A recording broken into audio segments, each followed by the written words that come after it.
Hello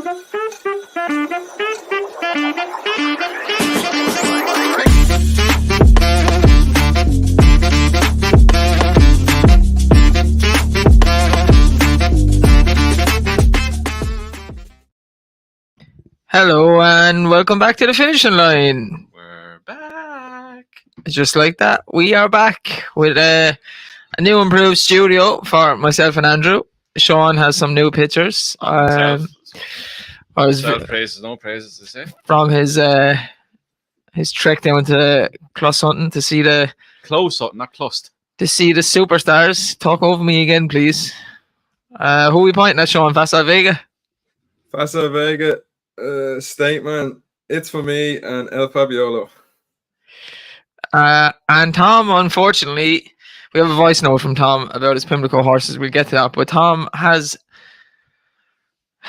in typical finishing line fashion, Tom went off for the weekend to the in-laws and left a fella in charge of cutting the hedge, and he cut the hedge as well as the Wi-Fi. So Tom has no Wi-Fi and can't get it to work on his phone. So unfortunately, we are back today, just myself, Andrew, and Sean. Something country thing to happen. Yeah, well, sure. Look, there's always. I don't think you've ever done a show without something happening. That was not supposed to happen. We might get through at least the first show. Yeah, I was laughing at that. It's not our fault. Sean was in the pub, although he doesn't drink, and had to struggle on back. He's celebrating Dublin winning the All Ireland. He looks a bit steamy-eyed now, in fairness. No, I believe him. He doesn't drink. If you're new here, please do the usual, like, subscribe. If you're here a lot, drop in your comments. As always, we're live today, but you can leave the comments under the video as well throughout the week. We're here to talk about Goodwood and the main race at Galway.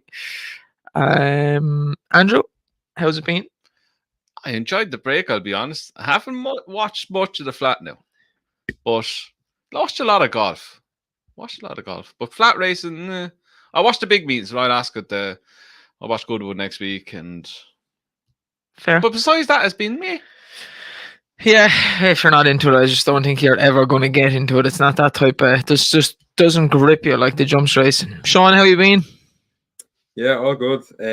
I've been in and out of flat. I definitely haven't been eye to eye every day. I can tell you that. I watched the big race on the weekend. I think so, King George is a bit like yesterday, isn't it? The flat, like all the big dogs turn up, and although we had a great race, a couple of them fell apart, and I can sort of see why people don't quite buy into it. But today, Dublin won the Sam Maguire, and we are flying. So I'm hoping we can roll on through this, and I can get back out and have a sing-song. We will. One thing that bothers me at the flat, and it bothers you as well, is these magical golden highways that seem to elude half the jockeys when they're riding in races. I see. Look, I originally got into racing years ago from watching Aidan O'Brien's horses. It's the first kind of thing I was watching, and I'll always have a bit of a love for the flat, and I probably do make more money in the summer on the flat because you can get big prices on the horses. But there's fundamental things that people don't like about it. The races consistently go off late. They never seem to be able to get that right, which then clashes with other races on the big days on Saturday. The track bias will always play a big factor in the flat racing, and Ascot yesterday was a good example of that, whereas if you came down one side you were way faster than the others, and the jockeys just kept ignoring it until one jockey went there and they're, oh no, we have to go there, which kind of ruins the racing.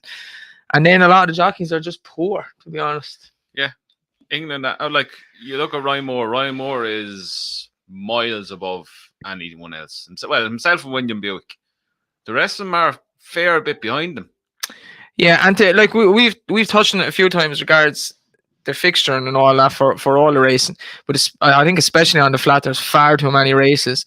Goodwood in itself is a decent festival. It's a 5-day festival where really you can fit it into 3 days. There's no reason for it to be 5 days. There's maidens and so on and so forth, and York does that as well. I can't see that being any use in the festival. It's just a bit silly, to be honest. Don't know. I don't see why those should be made as a festival. Like the Dublin Race Festival have it down to a T. Yeah, 2 days. 2 days, multiple grade ones. Top quality race. Top handicaps. Graded bumpers are even graded. Thank you very much. It's a 5 day. Like, Galway is a glorified midweek card. It's a lot of poor horses that get hyped up around 2 races. The Galway Hurdle and the Galway Plate. Yeah. The rest are mediocre races, right? You get the amateur handicap on the flat, which is the bumper, more or less. Mm-hmm. Besides that, it's a load of maidens, a load of 0 to 80 handicaps and whatnot. Yeah, there's a lot of racing on this week, so do the usual, gamble responsibly. We did take some time off. I think we all needed it, and you can see the lovely new studio we have here with some fine colours. Andrew's fiance done these for us. No, she didn't. Well, Andrew did. I done them all, but we're just skipping this. I designed every single one of them. Well, you done a good job. Thanks. Album or Shishkin? No album. Facile, Gigastown. No. Go Vega. Honeysuckle. Big Bad Bob. Don't say Bob. Big Bad Bob. Envoy, just for Kubo. One Roy. Last him out. Yeah, we give you last. Faheen probably. JP. Pimlico in the middle, because King's off. Has to be. This one's for Sean Conhill. Literally the only reason he's there is because the light's not shining on it properly, but that's Conhill there. And then we have Galloping there behind the Black me. Dragon. Hey Sean, that's nice behind you. Who designed that for you? Oh, I don't know. I must find out. I don't know that for him as well. You might be able to see these. We have them stacked up here. I'll come a little bit closer. These are these horse racing pins, and we have a discount code TFL Pod 15 to get some money off. Sean has his up near the camera there. Oh, I love Sean. Facile Vega. We have Facile Vega here, Galloping, Album, Honeysuckle, JP, Bob, Envoy, and again Richie. They're really good quality, really nice. So we said we put them out here. There, you can get them on horseracingpins.com. 2 local lads in Ireland, doing themselves, which is quite impressive. And we are kitted out for the whole jump season. They will be worn by us at Cheltenham, Dublin Racing Festival, Tramore.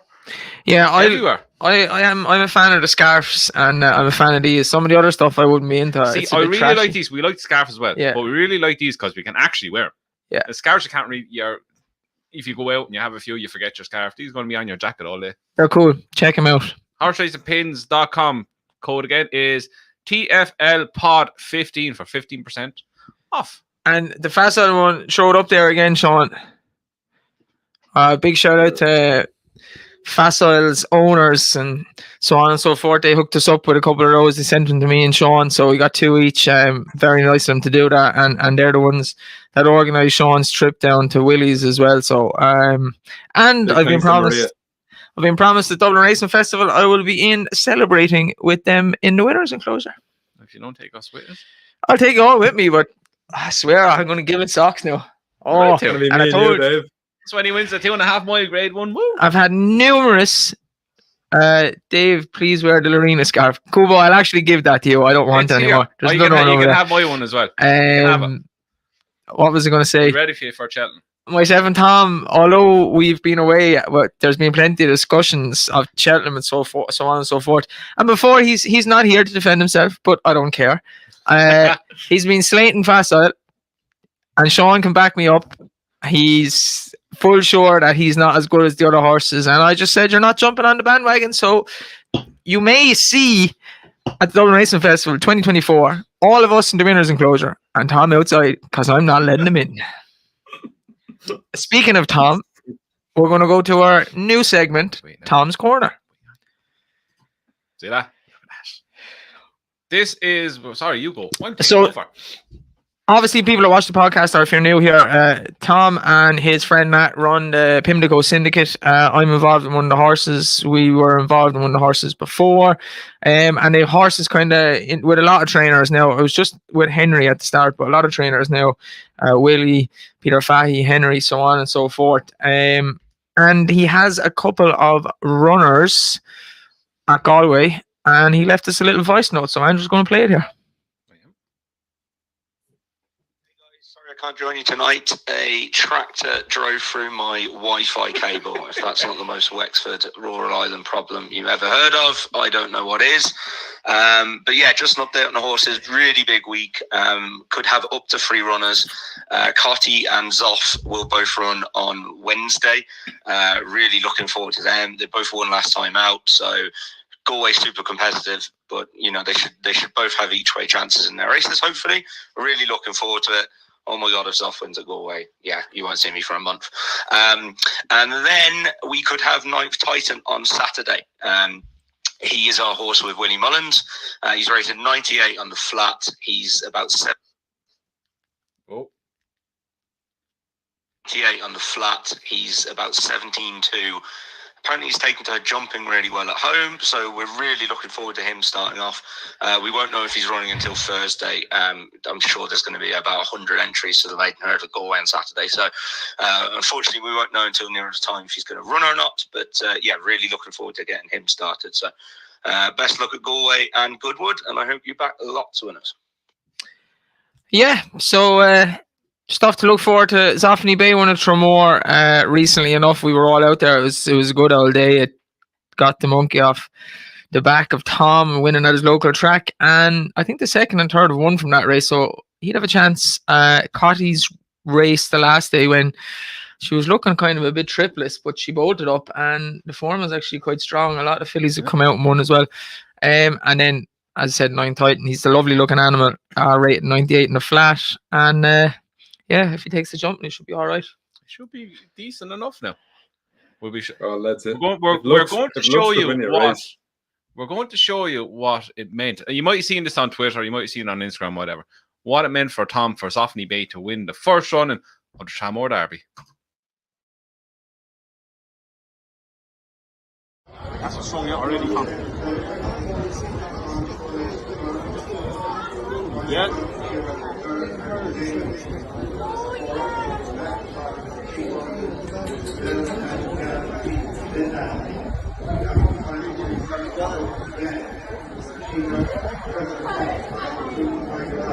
Andrew McNamara's horse in second. Bollocks.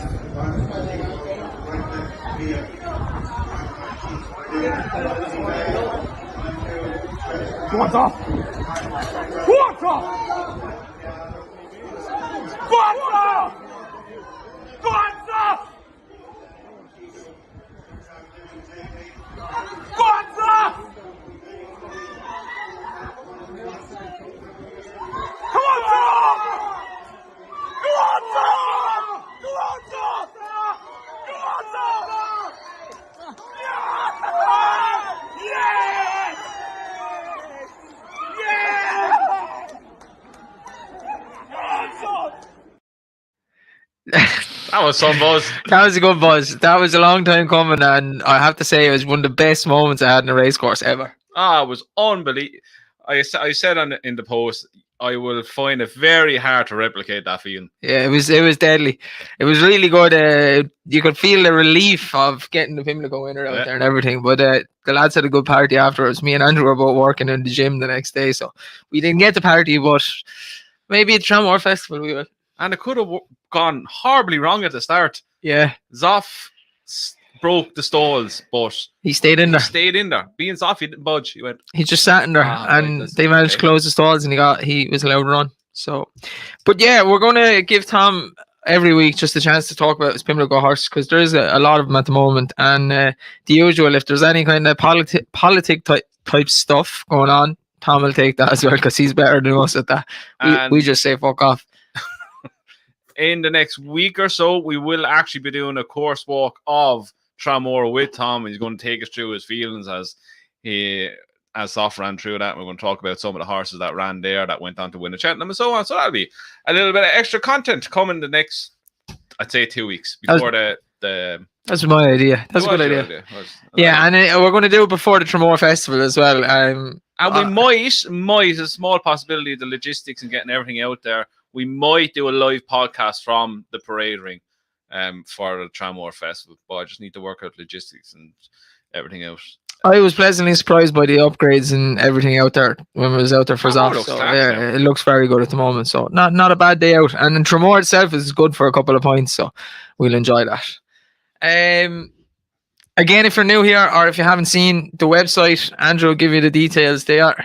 So I have spent majority of the time away working on the new website, so everything's upgraded. You'll get previews, reviews, daily tips, and Cheltenham Festival build up. This is going to start tomorrow with the daily tips, and we'll have a few articles on that out. There'll be Pimlico news and everything else on it.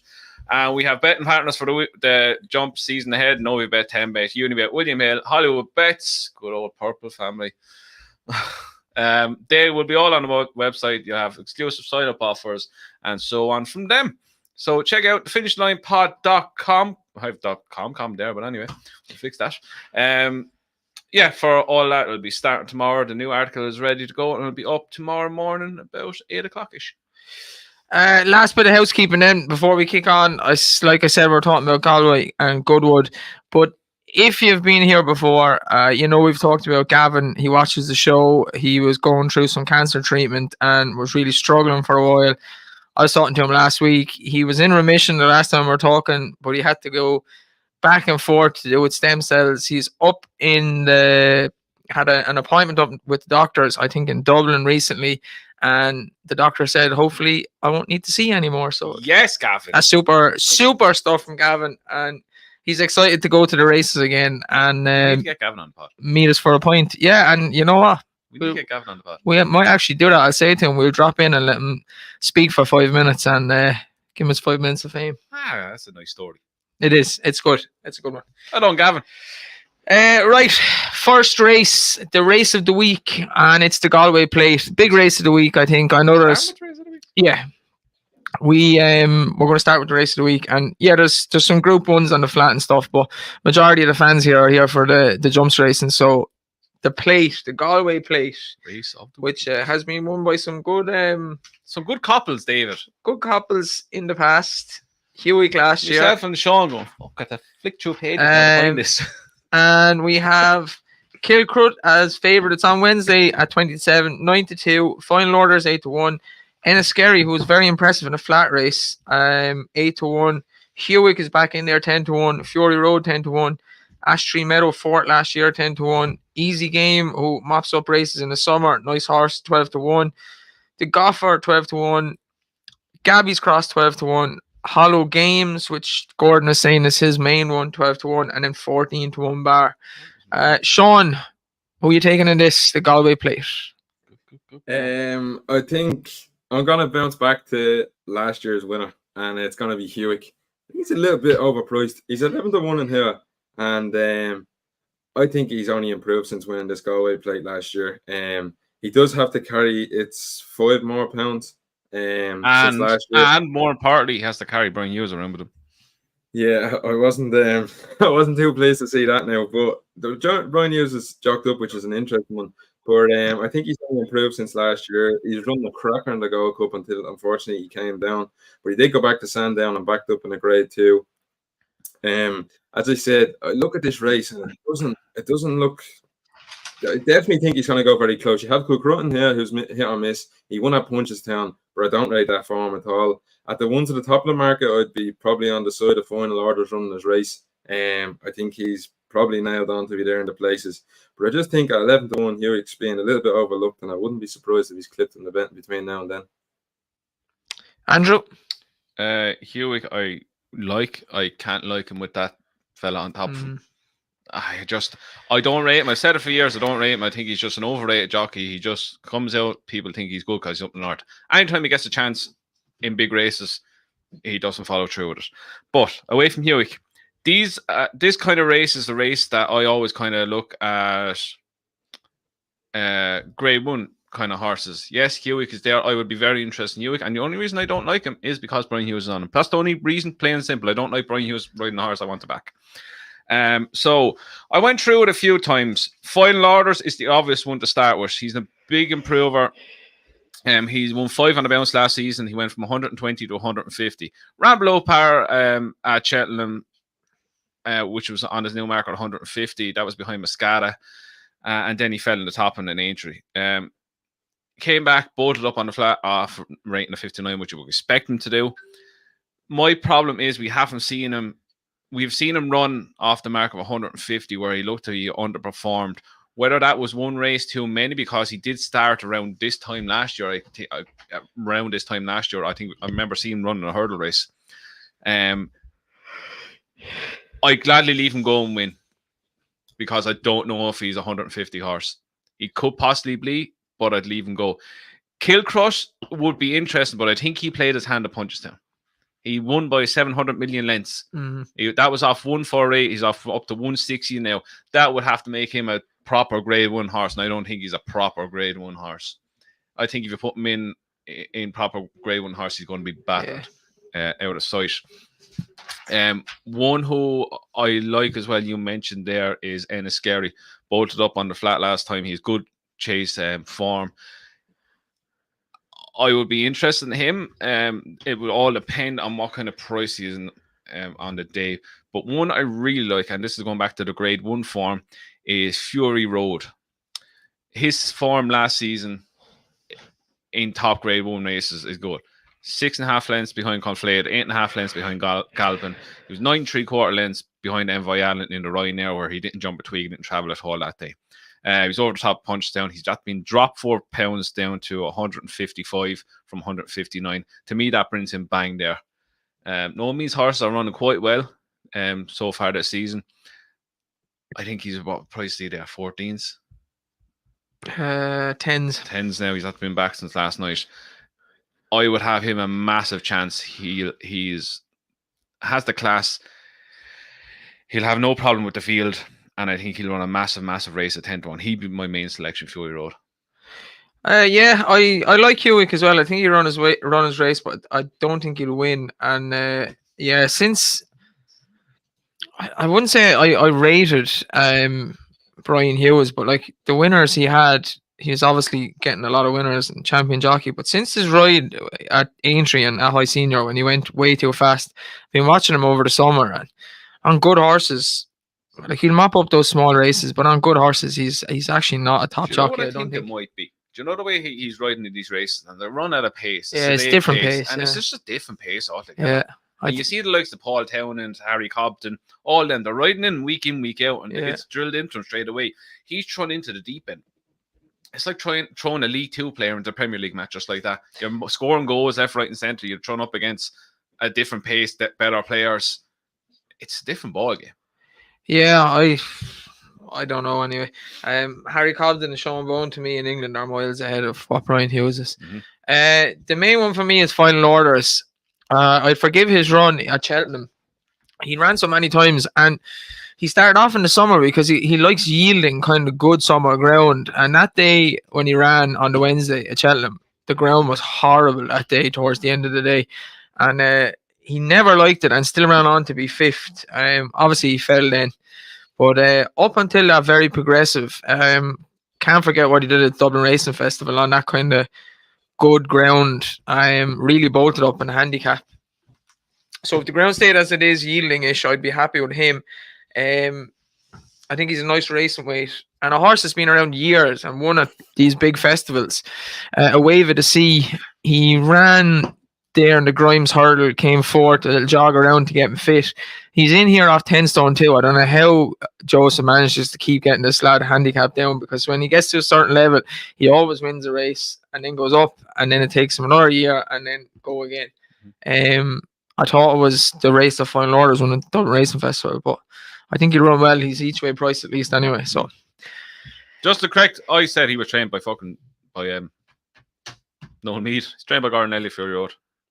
Don't know why I said I have Gordon even wrote down. So yeah, Sean, who's for you again? Hewick? Hewick for me. Andrew, main one? Fury Road, main one. I expect a big run out of Enniskerry as well. Yeah, and Final Orders for me, and Wave of the Sea each way. So we will continue with Galway before we move on to Goodwood. No, wait a second. The cup, sorry. Okay. Oh, sorry, we have a competition. Competition? So you get the finishing line mug, if you pick the winner of the race of the week, you need to like the video, comment who you think will win, and then we'll pick a winner next week. And there is a picture of the way the mugs are now. We got some done up before where different colours, but it's just a standard one now at the moment. These are the main winners from the Cheltenham Festival. You have Constitution Hill, you have Energamine, you have Sire de Burley who won the Stairs, Envoyanal, and Gallopin de Champs. Okay, on to Thursday and the Galway Hurdle. A grade 3 handicap over 2 miles. Filey Bay is favourite 5-1. Zark the Brave 8-1. Brazil 9-1. Sharjah 10-1. My Mate Mozzie 10-1. Bialystok 10-1. Tekau 10-1. Party Central 12s. Buddy 1 12s. Glan 12s and 14-1 bar. My each way one for the week is in here. It's Buddy 1. He's had a race on the flat, I think, Killarney a couple of weeks ago to get fit. He was running in all these kind of great top handicaps towards the end of last season. Third at Cheltenham in the Martin Pipe. Second at Aintree behind Fenner's Cross. Ahead of Sonigio and Tritonic. I think that's pretty strong form. He's in here off 10 stone 9. He should be ridden up near the pace as well. I think he is a good each way bet. Andrew. Right, Filey Bay. He's a horse I liked and a horse I put up to win the County Hurdle at Cheltenham. But he didn't, obviously. Then he was third next time out. He's still on the same mark, 142. I'd have him. I'd give him a good chance, but I won't be backing at that price in the Galway Hurdle. I'd be looking for a big price like Dave. One who I like and was second in this last year is Jesse Evans. Had 2 runs on the flat this season, was second, and then he won last time out. He was three quarter of the length beaten in this last year by Tudor City. He's a horse that can be ridden anywhere he wants. He used to be ridden held up, and last year in the hurdle he was ridden more promptly, and I think if they're riding more promptly, I think a lot of fitness on the side. Horses for courses around this race and around this course and in this race seem to pop up year in year out. Tudor City, he's one just for example. 20-1 I think is a big price for him. I'd have him each way. One who by a miracle, if he gets in, is Father of Jazz. He is trained by. I thought Tom wasn't here. You're picking eight in the race, eh? That's 2. That's 1, and then I have to make up for Tom, don't they? Father of Jazz. He's after being turned inside out since he went to his new trainer, which is James Owen. I think he's Tom's friend as well, isn't he? Yes, he is. James Owen. He bolted up last 2 times and he won the time before.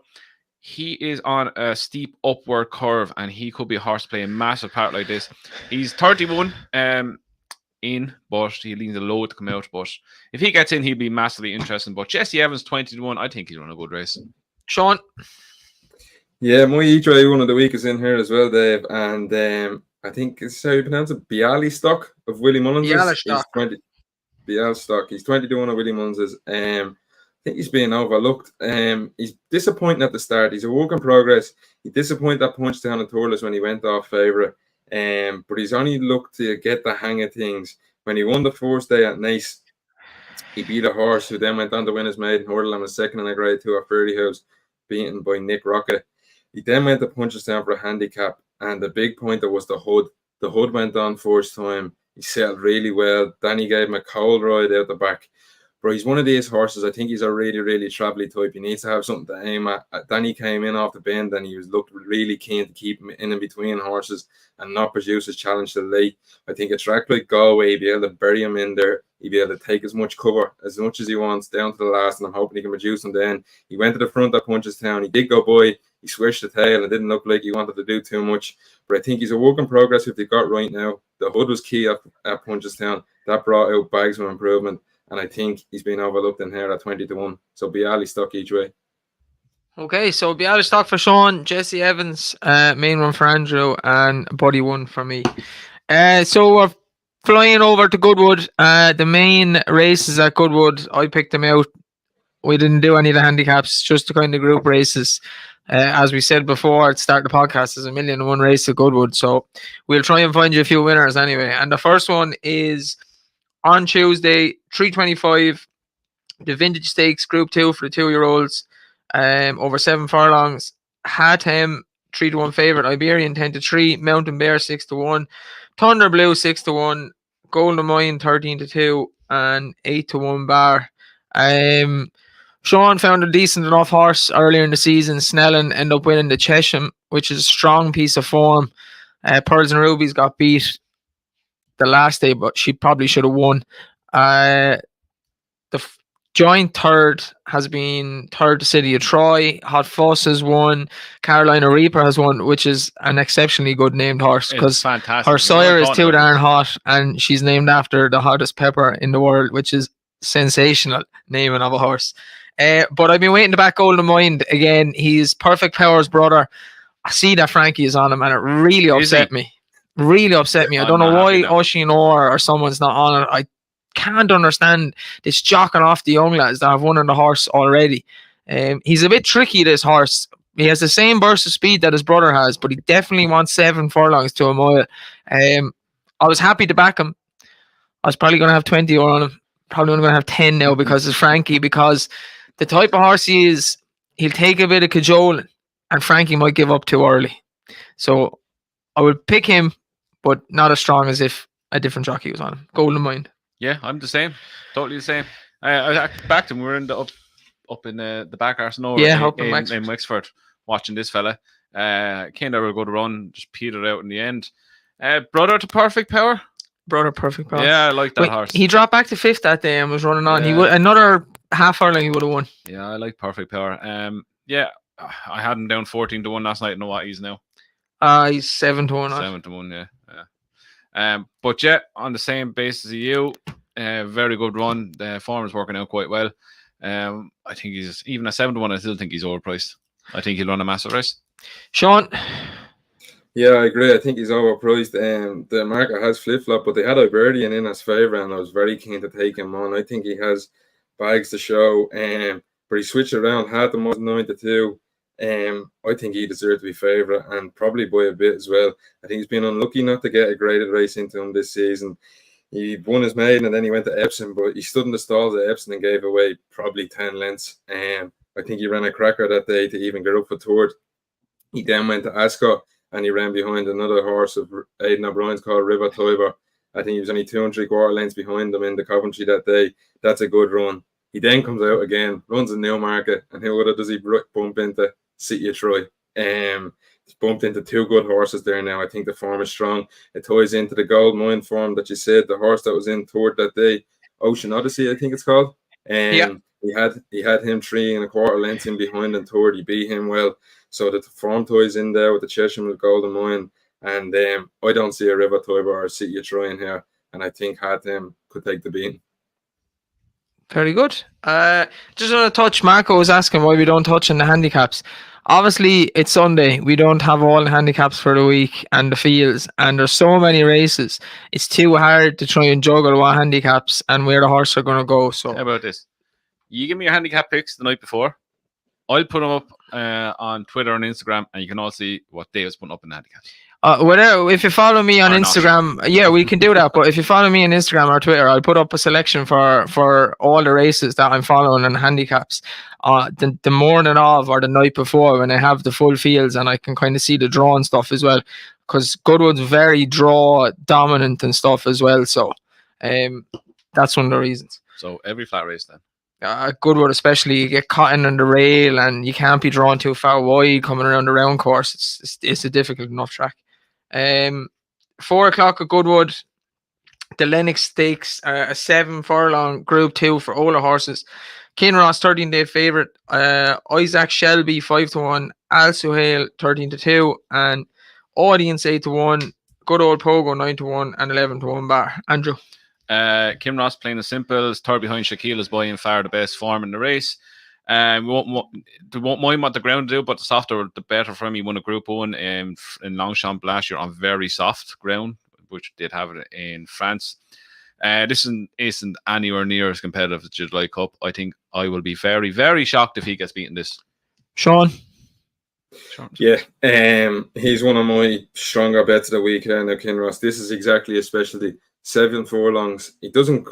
He does win a 6 furlong race. I mean, he won at Ascot last year when he got heavy ground, but this is a real specialty. He won 3 on the bounce last season and finishing with the foray in the Grade 1. And as Andrew touched on, there's range you all week at Goodwood, and this is only going to come into favour for him. He's come back at Royal Ascot where he finished down 7th down the field, and then he ran 3rd in the July Cup. I think he's being probably primed. These 7 furlongs races come up a bit quickly now. You have this and York, and then there's another one in between, France. I'd say he's prime for them, and Kinross in here is one of my stronger fancies of the week. Yeah, just his form is that bit stronger than the rest of the field. The flying ointment is Isaac Shelby, the 3-year-old. I think 7 furlongs will suit him, and rain would suit him too. But Kinross should be too strong. I mean, if you're getting 6-4 on Kinross, it would seem to me to be a good bet. GSI kind of bet. Yeah, and I don't think I wouldn't be the biggest fan of Kinross, but his form is very strong. They're expecting a lot of rain, aren't they? Yep. We are on. Week, it will get really, really bad. We are on to the Goodwood Cup Stakes, Group 1 for the stayers, 2 miles. Courage Mon Ami, 94 favourite. Coltrane, 5-2. Emily Dickinson, 6-1. Gia Valletto, 8-1. Eldaroff, 9-1. And 14-1 Bar. I think, although he lost at Ascot, I think the distance will suit Coltrane more, back to 2 miles than 2 mile 4. And I think he'll get his Group 1 and his day in the sun. Andrew. No short. Courage Mon Ami, good winner of the Ascot Gold Cup. Problem is that was on good to firm. His 2 wins on turf are on good to firm. This ain't going to be good to firm. So I am siding with an absolute cliff horse this season, and Emily Goddamn Dickinson. She was only 4 3/4 lengths behind Courage Mon Ami and Coltrane in the Ascot Gold Cup on ground that would not have suited her in the slightest. She came back then at the Curragh and bolted up on ground more suitable. She is a bit of an enigma. Back down to 2 miles then instead of the Gold Cup trip, I think will suit her a lot better. I can see her getting a lot closer. Where she beat the top 2, I don't know, but I think 6-1 is absolute skullduggery theft each way value. 6-1 Emily Dixon. I can't see her being out of the top 3, especially if the ground gets soft. Sean? Yeah, and just to touch on that, I think they've learned their lesson now. I think they'll only run her if they get soft ground. I don't think he's going to waste any more time running on quicker ground. So if she was the run, I'd say it probably speaks for itself. But I'm not going to jump off the bandwagon. This Courage Mon Ami, I spotted him at Ascot. He went off a big price and done us a good deed that day. He's progressed. I mean, he started off in a handicap in 98. He's now up to 118, and the sky's the limit for this fella. He was ridden cold at the back. He had a rough round spin around at the start. He was well entitled to bottle it and go away. But Frankie rode him with so much confidence. He brought him up the rail. He let him go down the inside. But then he had to switch heels with Coltrane and had to come 3 wide around and still went by. And I think he had the beat and not doing too much when he got the Coltrane. Coltrane never looked like coming back, and he was always going to get there. I'm definitely not going to jump off the bandwagon. He won here earlier in the season. I think he's a stayer with a ton of gears, and I think he could be around for a couple of years to come. I imagine when Kyprios comes back, they'll be relishing the challenge with him. But while he's on the sideline, this Courage Mon Ami, I think the sky's the limit, and he's probably only going to get better. Very good. So 3 different selections there. We are on to Wednesday. The first one we're going to touch on Wednesday is the Morecambe Stakes, Group 3 for the 2-year-olds. 5 furlongs. Kylian Mbappe is favourite, 2-1. Big Evs, who won the Windsor Castle at Ascot, 5-2. Purosanke, 7-1. Chagrin, 8-1. Bahir, 9-1. And 10-1. Bar. I think we're all going to pick the same horse here. It was visually very impressive at Sandown in a listed race. Every race that he's running, he's being fancied. Went off even money his first race at York, and he didn't know really how to race. The last day, he was in the right position, but it was just so visually impressive. And I think Kylian will bolt up. Andrew? Oh, Kylian Mbappe all day long. If he does what he done at Sandown last time, I can't see anything getting near him. That was visually impressive. Just go into your bookmaker, grab a betting slip, right? Goodwood, 3 o'clock. Wednesday. Even Yeah, you leave it to Wednesday. Get your best odds guaranteed and all that jazz. Spoke Killian, GSI, how much can I have on? Sean, And you will be doing your little thing. the little state man dance. Back and collect your money. Sean, are you doing the state man dance on Killian? I'm not doing the statement dance, but I think he'll win. It's a weak enough race for me. And the big Evs did run at Ascot. He was sent off 20-1 that day. There was a bit of money, but I don't know. That's the strongest race in the world. On the Killian one, I do think he looked like a bit of a work in progress. As you said, he was sent off short, and I think he's got the hang of racing. And Ryan Moore's booked up, and I see Aidan O'Brien still has Alabama in here. If Aidan O'Brien's the running horse and Ryan Moore is still on this, that's probably a note to itself that he definitely should be onside.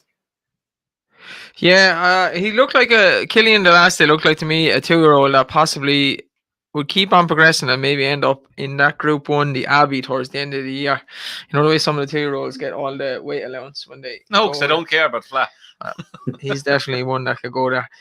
On to the Sussex Stakes. 3:35, 1 mile, open age, Group 1, 3-year-olds against the older horses, and it's Paddington 4-9, Inspiral 4-1, Nostrum 5-1. I don't think he's running. Modern Game 6-1, Aldari 10-1, Kinross in here again, Chindit, so on and so forth. Sean, are you GSI in Paddington? No, I'm not GSI on Paddington. I won't be having a bet, but I'll be cheering him on. I think he is, and I don't know. He's probably the most improving horse I've seen that Aidan's got. Like, he started off as handicapped in the mid-90s. Aidan's now gone him up to 125, and he's probably only going to go higher again. I think, see these races. I don't know. I've jumped off the bandwagon now. Like, I mean, what's this? Probably it's sixth, is it? It's sixth start of the season. It's sixth start of the season in quick succession. Now he looks like he's taking his racing, and I don't know. I think he's great. I just don't know if this race is going to be one too many. But I suppose if he's going to run him, that's probably tells you all. But I won't be having a bet, but I will be cheering on Paddington. Andrew? Look, he's by far the most obvious winner. I wouldn't be concerned that he's running for the 5th time this season. Trained by Aidan O'Brien, he's not going to run if he wasn't right. It's not the greatest race in the world. He wins, in my opinion. I think the one to follow him home will be Modern Games each way or betting without. I'd forgive him his last run. If you roll back this time last year, he was finishing a length and a quarter behind Baid in the same race. I think he'll do the same here. I think 6-1. It's good each way bet. If anything happens to Paddington, I think he'll pick up the pieces, and if not, you collect your second. Or is there 8 runners? I don't know. You second place minimum, I'd say. I'd say he'd be second. If he runs to the form he did against Baid in this last year, that's good enough for second to me. I think Ryan Moore's built an unbelievable outstroke in here. He's rocked up to Michael South and said, "Listen, you have no hope against Paddington. Can't ride Nostrum. Stays on Paddington. Move Nostrum down to the grade 3 later in the week, which you probably win on him, and he gets 2 winners for the price of 1." Yeah, look, I think Paddington will win, and I just will watch the race. He's a lovely horse, so just watch him brief. We're on to Thursday, and we've 3 races on Thursday. First one is 2:25, no betting. It's the Richmond Stakes, 6 furlongs for the 2-year-olds, Group 2. Likes of Jasor is in here, a Sadna who turned out to be a dog. Them stopwatches happens all the time. Bahia, Ballymount Boy, Barma Boy, Bobsleigh. There's loads of them in here. Very hard to know what run. Anyone have any fancy in this? I didn't even look at that. I just literally have down here. Pass, no view. I haven't a Scooby-Doo. The only thing I'd say is... How do you pick these races, but yet you put in a race none of us have a Scooby-Doo about? This Jasor thing will probably go off favourite, and I take him on. I might... if he runs, go for the Simon and Ed Christopher horse Van Dijk. He was impressive in his maiden, but this will be a weird one, I'd say. Sean? I actually think Jasur will take the beating for Cox. He's a sharp out 2-year-old. He was all at sea the first day. He was jumping pats and roads, but the second day he was all speed. And I think this Goodwood downhill track is going to suit him. He was stepped up to 6 miles, or 6 miles. Jeez, it wasn't 6 miles anyways. He stepped up to 6 furlongs at Newmarket the last time in the grade 2. He was settled out the back with Jim Crowley. and he came with some burst. He has a rapid turn of foot, and he went up that hill very strongly. I think this downhill track at Goodwood, he travels where he is. I'd say he could be sitting on the steel coming to the furlong pole, and then pull him out and let him go. So just 4.5 for me. Okay, we're on to the Gordon Stakes, Group 3, 1 mile 4 furlongs. It's usually a trial for St. Ledger, and Adelaide River's in here 5-2, Espionage 11-4, so 2 Aiden horses, Artistic Star 11-2, Chess Piece 6-1, Lions Pride 13-2, Desert Hero 7-1, 8-1 Bar. I seen this horse at Kempton. I was waiting for him to come back out again. I'm nearly sure he's by Cracksman. Oh, you're the same horse as me. No, he's by Roaring Lion, sorry. But he beat a horse called Middle Earth who won at the weekend on Saturday. He beat Baid and Hookam's younger brother, Nakib, who was punted off the boards. I think this Lion's Pride is a seriously good animal. Whether he'd be good enough to win the Ledger, I don't think so. But the way he won at Kempton, he will win on Thursday. Yeah, I agree. One of the races I actually was looking forward to this week. Look, Adelaide River would probably be the favourite. I think people might get carried away with the whole Irish Derby run. To me, some of these horses that run like that will bottom out the next day. Lions Pride, again, I saw his Kempton run. As you said, beat Middle Earth, Kempton by 3 lengths. Middle Earth went on to beat Baid's brother. He was 4-7 shot that day, and it was 9 lengths back to the third. So that is a very, very good performance. Gosden has done this a lot with very good horses. Starts them off in the all-weather, then introduced them straight into group races. I think I have him 13-2 last night. Was he now? Still 13-2. 13-2. Oh yeah. Oh yeah. Get on that. I'll have a bit of that. Thank you very much. Yeah, I think this thing could be very, very good. Oh, 13-2. Yes. Sean. My lads, we're going 3 in a row here. I still can't believe this is 13-2 now. He was all I see at Newcastle getting together, but he turned up at Kempton the last day, and my God, he had a bit of swagger about him. The lads I think he's nicked me notes. The second that day that came out and won by 9 lengths at Newmarket only on Saturday, he put him away where he is with absolute comfort. I can't believe the price. I can only see one of these Aidan O'Brien horses running. I don't think he'll run the 2 of them. I think when the decks come out for this, he's already jocked up. He's definitely going to be half the price. I'd be taking the 13-2 now, and I'm a bit more stronger than Dave. I've actually gone and taken a bit of 20-1 for the Ledger. I think this lad could go the full way, and if I expect him to go close in the Ledger, he's got to be winning this on the way. So Lions Pride in here for me. Very good.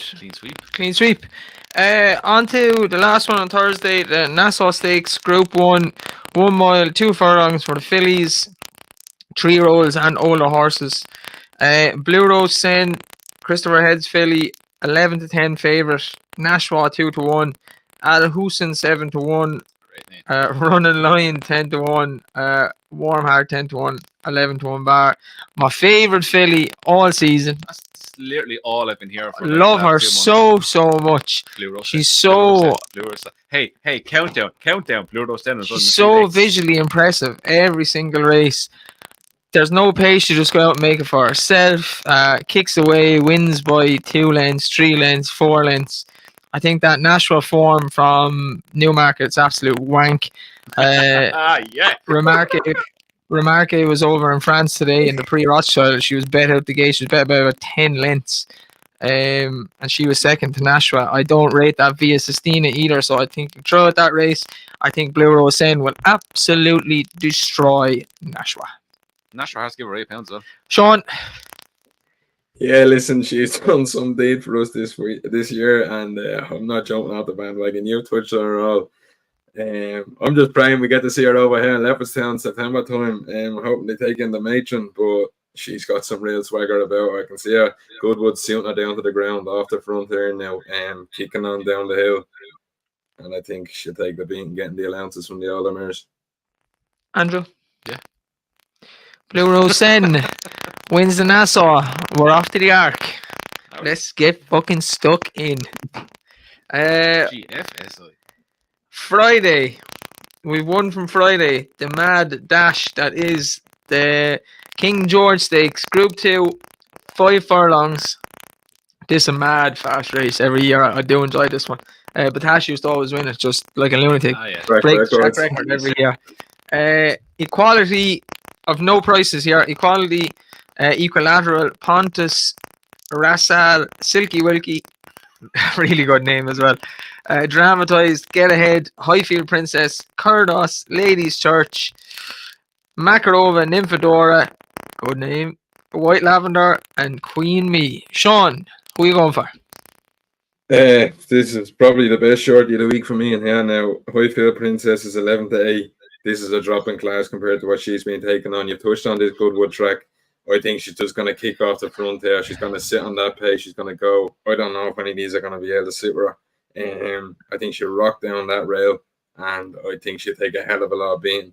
Like, they're dropping back into this race. I think they said they're going to skip the Nunthorpe. Like, if that doesn't tell you all, I'm not too sure. Like, I think she's a cut above these, and if she used to reproduce any of her runs this season, she'll be taking the beating in this. Andrew? I love Highfield Princess, but she's burnt me twice this season. 3 times, I think, actually. At Ascot twice in 1 week. I'd leave her go and win at that price. Nymphadora at a price I will take a chance on. She was an easy winner list of the race when we were playing golf. Yeah. A few weeks ago. I was over course and distance, so you know she's going to go on it. She goes on the ground. That was our second win from 4 runs this season. She beat Kings Lynn at Chester. I think that was on soft ground. Solid each way option away from the favourite. I think she will run a massive race. What price she is, I don't know, but I like the way she done it last time over course and distance. And I think you could back worse each way bets this week. Don't know. Yeah, I agree with Sean. I never had this Highfield Princess down as an out and out sprinter 2 years ago. Had her down as a 7 furlong horse, and she just seems to have got faster as she's got older. Her most impressive performance last year was 5 furlongs at the Curragh and 5 furlongs at York, which are very fast tracks. And this year she went 6 furlongs at York, got outstayed, looked the winner, got outstayed by Azure Blue. 5 furlongs at Ascot, which is kind of 5.5 furlongs. Batash lost the race a couple of times, even though he looked like he was going to win. She just couldn't get the Bradsell at the end. She looked the winner. And then the last day, 6 furlongs again at Ascot, looked the winner and got outstayed again. I think she's going to go with them. I think this will sit her down to the ground, coming downhill. It's really fast to go like sub a minute. I think she's the real deal here. She probably is. I just want to go near her. She's going to be what? 11 to 8, 5 to 4 ish in a 5 furlong sprint. I know she'd be clear after half a furlong the way she comes out of the start. Yeah, she'll just pull herself to the front and it'll be away you go. I know. I just think Nymphadora each way. No, she's denied it last twice. Fair. Last one then, we're going to touch on a handicap, the big handicap on Saturday, which is a big betting race. The Carl Stewart's Cup, 6 furlongs. These 6 furlong top handicaps caps are like the great group ones anyway, because they're much of a muchness, the horses. Orazio, 8 to 1, fuck me. St. Lawrence, 10 to 1. Tiber Flow, 12s. Albashir, 12s. Kings Lynn, who's around so long, it's crazy. 14 to 1. Tamawi, 14s. Desert Cop, 14s. And there's just 1,000,001 horses. Any fancies, Andrew? One Le Pin, Dave. I'd give him a chance. One Le Pin. Yeah. Le Pin, I was thinking pins, pon, same thing.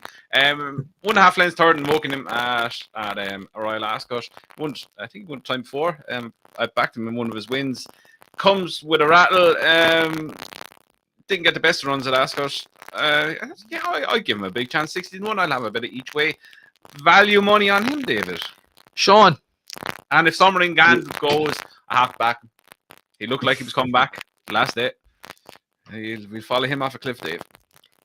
Sean. Yeah, this is a fucking minefield now. You could close your eyes and pick one out here, but I've gone for one that's probably the grade. Bringing graded form into a handicap, and he's being dropped into a handicap for the first time. It's going to be Tiber Flow. He's 12 to 1. He's carrying a big weight. I think he might be able to go close. It's the first time, as I said, he dropped back into a handicap from graded company. He's run decent races. He's beaten by Creative Force, who sadly we don't have anymore. Comanche Falls just in behind us, went on to win 2 races since, and we seen him at Newbury last week. He ran in another one. Sorry, he took one out, and then he ran in another one where he came third, another graded race. He's now back up to 6 furlongs. His first time in handicap company. I'm hoping he can carry the big weight and run well. So Toiba Flow at 12-1. And Andrew touched on it, and it happens but once a year. Summering Hand is dangerously well handicapped. He won it in 2020, I think, off 109. He's rated 97 now. It's time for Summer Hand to go back up above the 100s. Did you see him the other day? Oh, just little teasing you. he was. I was going to say something really dirty. Say there. it. I was. Dicky teasing. Yeah, he's like someone just wiggling you. Wiggling you. Like little. Oh, one of them ones. Oh. So, And then they walk away and say, you get it next week. and then I start crying. But we are getting it next week. Naps, next best each way selections. I'll go first. My nap is Blue Rose Cen. Just do the state man dance. Go into the bookies. Tell them I'll have a couple of notes on. Gamble responsibly. But yeah, she's going to win. Next best final orders, and each way touched on already. Body 1 in the Galway Hurdle. Sean. Yeah, my nap of the week is going to be Profuse. You haven't touched on it. He's down to running 2 handicaps. I think he's probably going to go Wednesday over Thursday. He's short on the bent. He's 7-2 for the one on Wednesday. But he ran the King George V Stake at Royal Ascot, where he was given an absolute balls of a ride by Kingsco. They went off a helter-skelter pace that day, and he kicked this lad on to go with him, and I'm not quite sure why, because the whole rest of the field was 10 lengths behind him. He's been jocked off, and Ryan Moore is up, so no better man could we have. But if you have it, go look at that replay. You just need to look at how quick they went. David Dale kicked on and went down in front. He ended up probably a kilometre behind their Ascot, then came out and won at Newmarket, which probably tells you they went too quick. But he was the last one off the bridle. He swung into the straight, and I thought I was going to collect my money. But he just bottled out at the furlong pole. There was nothing left in the tank. He dropped back down into 5th. If you look at the bird result, it doesn't look the best. But as I said, if you go and watch the replay, it says another story. He's a really strong fancy of mine. I think he'll take all the beating in that race. The next best is Kinross, as we've touched on. I think he's a 7 furlong specialist who's going to get his ground this week. And I think he takes the beating. And then Bialystock, we touched on him in the Galway Hurdle, 20-1. I think he's been overlooked. I hope he's buried in between the Hood On and Danny arrives. Probably Danny going to be on board with Willie having a few more up the top of the market. Arrives at the last, pulls him out, and he goes away to win. We have a 20-1 winner. And Andrew. Nap is Kylian Mbappe on Wednesday, 3 o'clock. If he does the same thing that he's after doing at Sandown, I'll find it near on impossible that something's going to be fast enough to go with him when Ryan pushes the button. Next best is Lion's Pride. Really excited to see this horse on Thursday. Again, we just touched on it. He was beaten by Middle Earth by 3 lengths at Kempton. He's gone on to beat an odd 4-7 shot. He was related to His Boyd's brother. And it was 9 lengths back to the 3rd. Then that form couldn't be working out any better. Gosling does this with some of his good horses, starts them off in the all-weather, then steps them into greater company. He's done it with Enable and so on. I think he's going to run a massive race, and I can't believe he's still 13-2. Jesse Evans in the Galway Hurdle, 2nd in last year, beating 3/4 of a length. As good prep runs this season, a 2nd and a 1st on the flash. Seems to be coming back into. This seems to be the plan for him again this season, and I think a 20-1 is a massive price for a horse that handles Galway well and has form in the Galway Hurdle itself. And that is that for this week. Thanks to everybody for watching and leaving few comments there. I was reading through them and we tried to touch base. We are back on Wednesday. As normal. We'll be back as normal from now on unless we have something on, and it'll be up on Twitter if we're doing something different. Like Andrew said, we have our Tramore Racecourse walkthrough coming up. Tom will be back. He's sure to have his Wi-Fi sorted out. Anything else? No. Wednesday we might do a look back at the season so far, since we didn't talk about it at all. Because nothing really on next weekend. Because we were after talking about it already. Yeah, we'll have a quick. It might be out Wednesday now because we're not going live. We're going to pre-record it. We'll talk about the flat up to now, and we'll be kicking on then into the jumps as the weeks go on. Our anti-post series will be back too, so we'll be back to 3 shows a week.